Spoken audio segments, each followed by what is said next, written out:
Como que as empresas, elas podem adotar embalagens mais inteligentes, pensar em designs mais inteligentes de embalagem, em produtos que durem mais tempo. Todos temos que falar muito sobre esse assunto. Não dá mais para jogar lixo debaixo do tapete. Para você produzir uma PET, uma garrafa PET nova, poderia se exigir que um conteúdo mínimo, 10% daquele plástico, deveria vir de uma resina reciclada. Quando a gente fala de educação ambiental, consequentemente, e em conclusão, a gente está falando de futuro. Quando a gente faz essas crianças entenderem, ou quando a gente faz um estudante, um universitário, seja como for, quando eles estão lá dentro e eles estão vendo aquele resíduo, vem todos os processos e a dificuldade que a gente tem em cada um deles, essa responsabilidade passa a ser deles também. Gerenciar esses recursos a fim de preservar seu valor ao máximo, é aquela questão de estender a vida útil do resíduo, produtos e materiais ao máximo. Ao tomar decisões todos os dias sobre os produtos que elas consomem, a reciclabilidade ou não de alguns produtos, a gente muda a economia, a gente muda o impacto ambiental.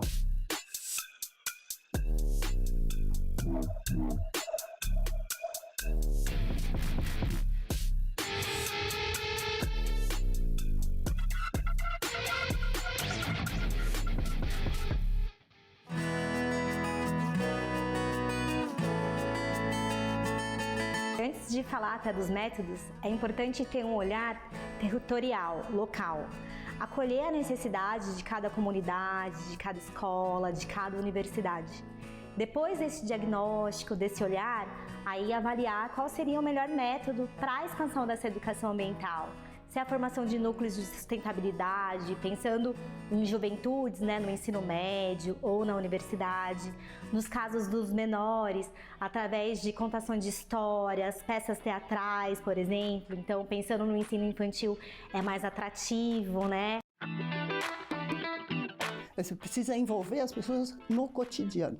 Para mim é o método mais importante, porque você envolve a escola em todas as disciplinas, puxa pais e famílias, puxa a vizinhança, faz um trabalho de mapeamento do meio, de reconhecimento do meio. Eu acho que também metodologias mão na massa, tanto as crianças quanto os jovens, eles têm esse anseio de sair um pouco até do digital e colocar a mão na massa mesmo, a mão na terra, então hortas escolares também. A questão da educação para a formação dos jovens é a questão fundamental, ao meu ver, na nossa sociedade. Eu acredito sempre que a principal forma de educar uma pessoa sobre um problema concreto é fazendo participar da pesquisa e análise desse problema. A gente chama isso de pesquisa ativa, pesquisa de participação ativa. É um método concreto e prático que significa que no meu meio, através da escola, envolvendo a comunidade, eu vou fazer o mapeamento, o reconhecimento desse meio. Quais são os problemas que a gente enfrenta? Da escola, como aquela a pedrinha na água, plim, da escola você pula para o bairro, pula para a cidade, pula e consegue perceber quais são as questões ambientais e sociais importantes que estão cercando o nosso ambiente. Eu como estudante, eu como professor, dentro da escola, qual é a minha parte em resolver um problema, por exemplo, de um córrego poluído que está do lado, da questão de disposição errada que está na esquina da escola. Como que a gente envolve toda a comunidade para fazer essa discussão? Gente, de forma concreta. Não adianta ficar fazendo teoria. A gente tem que fazer a pessoa entender que ela faz parte da sociedade. As crianças compreenderem que aquilo é a vida delas. A gente tem que começar a ter a matéria, a educação ambiental, na rotina das escolas, nas rotinas e no dia a dia. As crianças hoje são os grandes interlocutores do meio ambiente para a gente. Então eu acho que a educação ambiental na vivência vai gerar valor e que vai gerar uma mudança comportamental. Fazer uma criança entender o real sentido de uma reciclagem, de um resíduo que pode ser recuperado, o que ele pode fazer em casa, mesmo sendo criança. Muitos deles chegam lá e eles falam, mas a minha mãe não faz. Eu falei, então, mas você pode começar a fazer. É até curioso dizer, mas às vezes a gente recebe escolas ano após ano, e aí a gente tem as mesmas crianças, e elas falam assim, olha, ano passado eu estava aqui, e aí depois que você disse isso, eu comecei a separar. E agora até minha mãe está separando, então isso é muito bacana. Quer dizer, eu acho que a gente pode começar principalmente com crianças, né? Essa educação ambiental, é muito mais difícil você conscientizar um adulto sobre a separação do lixo do que você conscientizar uma criança. Tem muitas escolas que têm apostado muito na coleta seletiva e que já têm trazido essa parte da educação ambiental desde a raiz, e as crianças são as que mais vão levar isso para casa e fazer isso acontecer dentro dos seus lares e do ambiente que elas vivem, elas convivem.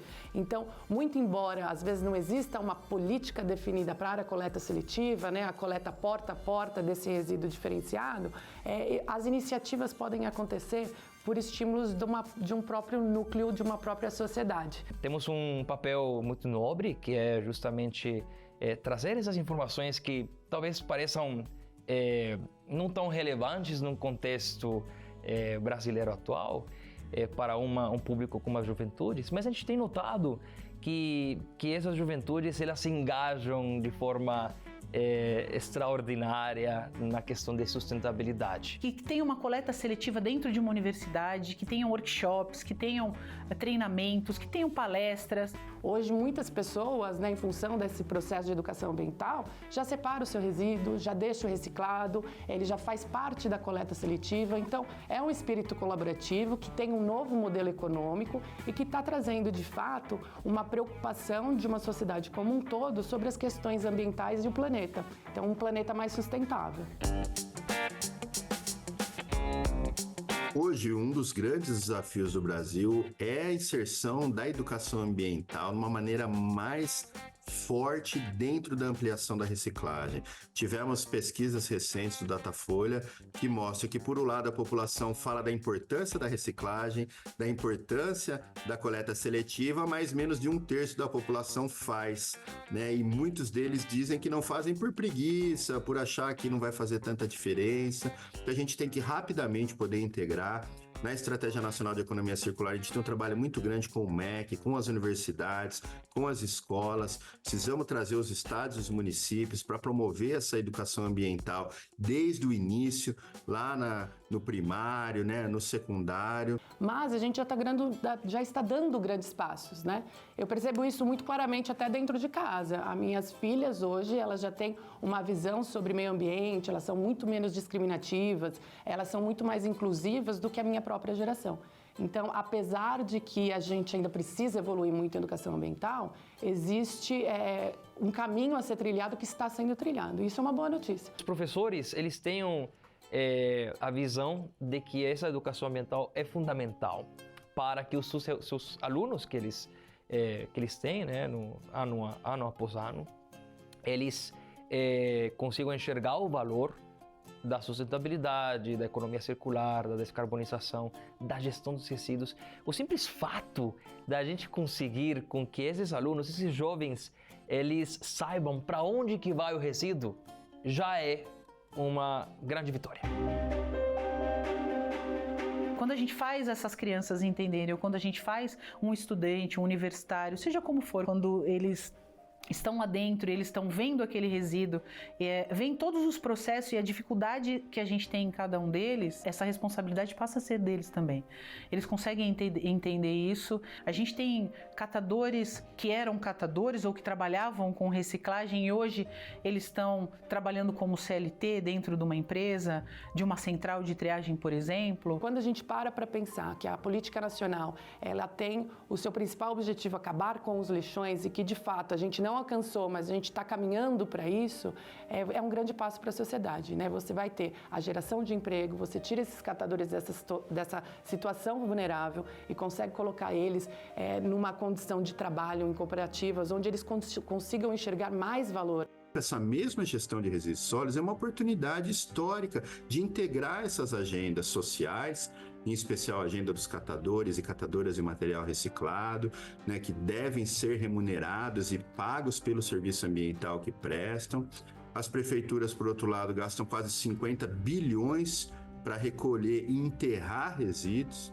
A gente tem ainda 28% do resíduo recolhido no Brasil sendo entregue para lixões e aterros controlados, então destinações inadequadas. Temos um problema gigantesco na América Latina e no Brasil em específico, que é a gestão dos resíduos. Sabemos hoje que mais de 2.500 lixões ainda operam no país. E esses lixões representam um problema para a saúde da população de forma geral bastante grave. Existe uma questão chamada vetores. Esses vetores nada mais são do que ratos, baratas, moscas, entre outros animais, insetos e demais, que transmitem enfermedades. Podem transmitir leptospirose, dengue, zika, chikungunya, problemas respiratórios, contaminação de alimentos e intoxicações. Então, os lixões não possuem controle ambiental. Se eles continuarem, não vai ter nenhum controle ambiental sobre isso. Então, a partir do momento que se toma uma decisão de se encerrar com isso, nós estamos minimizando, sim, os impactos, né, que poderia ter na água, no solo, e que essas pessoas estariam vulneráveis a isso. Infelizmente, as secretarias de meio ambiente no Brasil como um todo, e isso é a mesma coisa também a nível de ministérios, tem ainda uma fatia muito pequena dos orçamentos. Então, ele quase que sempre está correndo atrás do prejuízo, né? Já que a gestão de resíduos sólidos, ela é uma oportunidade, porque se ela tem uma gestão inadequada, a gente vê a sua face mais degradante nas cidades. O acúmulo de lixo, os impactos urbanos, sociais, para a saúde pública. Hoje no Brasil, majoritariamente, existem 3 destinações finais para os resíduos sólidos urbanos. 2 inadequadas e 1 adequada. As 2 inadequadas são lixão e aterro controlado. Essas 2 tecnologias, infelizmente, elas não possuem nenhum controle ambiental, né? Os lixões, eles são muito mais agressivos ao meio ambiente, porque o resíduo, ele gera um líquido chamado chorume. Esse líquido, se você deixar a sua sacolinha de resíduo em casa por mais de 2 dias, você vai perceber que embaixo da lixeira forma um líquido com um odor desagradável. Esse líquido é o chorume. Se esse resíduo fosse encaminhado para um lixão, todo o líquido gerado desse chorume iria infiltrar no solo e contaminar as águas subterrâneas, que poderiam gerar uma consequência muito ruim para a população do entorno dessa área. Importantíssimo, portanto, a gente ter um controle adequado dos resíduos, eliminando lixões, criando soluções tecnicamente adequadas para evitar esses problemas para a saúde da população. Os aterros sanitários podem oferecer soluções mais saudáveis e sustentáveis na gestão, porque eles têm sistemas de impermeabilização, coleta de lixiviados e a captação de biogás e reduzem a exposição a patógenos e contaminantes tóxicos. O aterro sanitário é uma obra de engenharia. É importante deixar isso muito claro. É totalmente diferente de um lixão. Um lixão, ele não possui nenhum tipo de característica técnica que impeça a contaminação do solo e da água, tá? Dos rios, dos mares, da água subterrânea. Ele não tem nenhum tipo de proteção ambiental também para evitar que os gases que são produzidos aí sejam direcionados para a atmosfera. E também não tem nenhum tipo de proteção social. Então tem pessoas que vivem em condições muito ruins no lixão. O maior impacto de um aterro sanitário, ele tem todos os programas de mitigação. Então você consegue operar um aterro sanitário com total domínio ambiental e controle operacional de um aterro. Diferente de um lixão, que não há nenhum controle, onde há contaminações do solo, infelizmente no Brasil ainda tem uma questão dos catadores, as pessoas em vulnerabilidade, gerando problemas de saúde, não tem controle de emissões atmosféricas qualquer. Má gestão ambiental, ela decorre diretamente em problemas de saúde. Então, se você tem um levantamento dos tipos de doenças relacionadas a resíduo, tem uma ligação direta à disposição incorreta, à falta de tratamento de esgoto, que é uma coisa muito grave, né? O fundamental é a educação formal de qualidade. Quando você tem cidadãos bem informados, com capacidade e competências, ele tem a compreensão das questões que estão no entorno dele e ele é capaz de desenvolver competências para lidar com isso.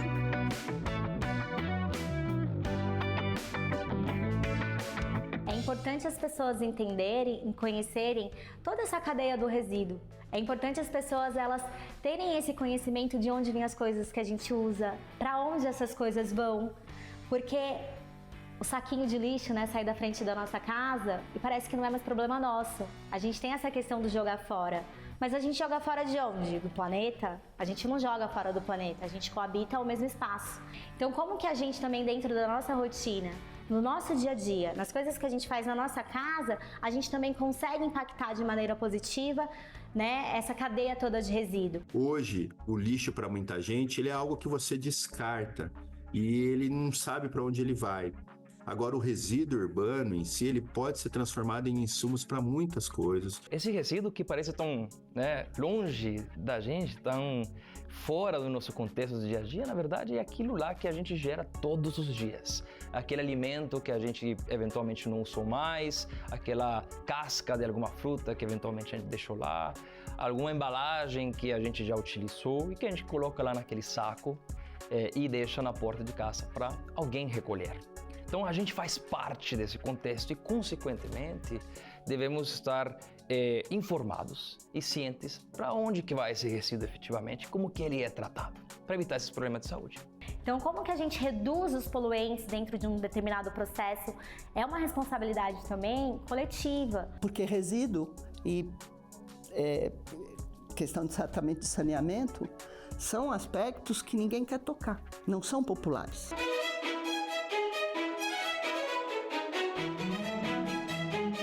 Então vamos pensar também, gente, em ser transdisciplinar, né? Por que as questões ambientais, elas não entram também em todas as engenharias, na questão da medicina, em todos os locais? Porque é transdisciplinar. Sem o meio ambiente, a gente não consegue fazer absolutamente nada.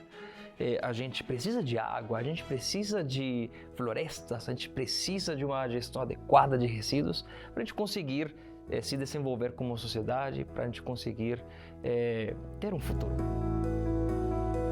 Quando a gente está trabalhando com as soluções baseadas na natureza, a gente pensa também de uma maneira sistêmica de todos os benefícios que podem ser gerados. Então é promover a perda, né, diminuir a perda da biodiversidade, aumentando essa biodiversidade local em determinadas regiões, aumentar o bem-estar das comunidades urbanas através de geração ali de áreas verdes, como parques, praças, jardins, além de contribuir também com os benefícios de regulação do clima, infiltração no solo, de água no solo, como também proporcionar espaços ali de lazer e convivência para todo ser vivo, né, da natureza e seres humanos também, para o desenvolvimento. As empresas também, na questão, né, do ESG, da responsabilidade, né, social que as empresas também têm diante da sociedade.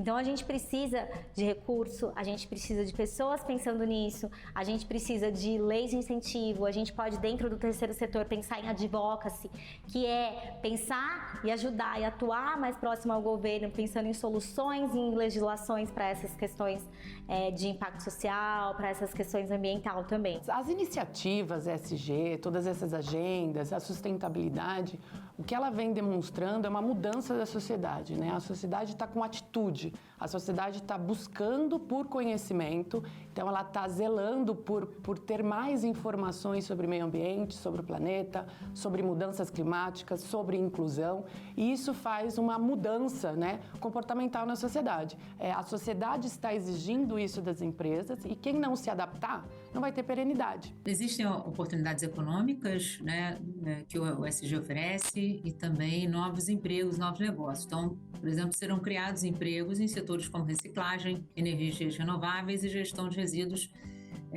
com oportunidades para novos negócios focado na sustentabilidade e na inovação ambiental. Essas medidas de ESG, principalmente das empresas de grande porte, ela consegue mapear e cascatear para toda a cadeia de valor dela e cadeia de fornecimento, no sentido de ela vai ter um sistema ali todo propício para o desenvolvimento, engajar suas cadeias, tanto no âmbito social, ambiental e também de clareza ali, transparência de todas as informações dentro da empresa. Como a empresa, ela busca impactar positivamente não só quem está lá dentro, mas também externamente. Tem que olhar para dentro e olhar para fora. Eu acho que o ESG ele tem que ter esse olhar interno e externo também. Acho que a gente teve uma maturidade grande que precisou ser criada no setor produtivo. A gente completa esse ano 14 anos da Política Nacional de Resíduos Sólidos e agora o setor privado já está muito mais maduro do ponto de vista de assumir compromisso, de fazer ações mais integradas nesses temas. E a gente fica muito feliz de ver que hoje as grandes empresas do Brasil lideram esse processo, vêm trabalhando com associações de catadores e catadoras. Um dos grandes desafios nossos é poder fazer com que a educação ambiental chegue na casa das pessoas, conscientize as pessoas da importância do papel delas para promover a reciclagem. Porque a reciclagem, para alguns, é simplesmente uma parte, né, da solução para o tema da economia circular. Mas, na verdade, a reciclagem, seja dos secos como os orgânicos, ela é uma das políticas públicas mais importantes do mundo para resolver o problema climático. Precisamos, sem dúvida alguma, extrair valor dos resíduos que chegam desse lixo que vocês, todos nós aqui geramos, precisamos extrair esse valor. Separamos, então, plásticos, papel, papelão, resíduos orgânicos, entre outros vários resíduos.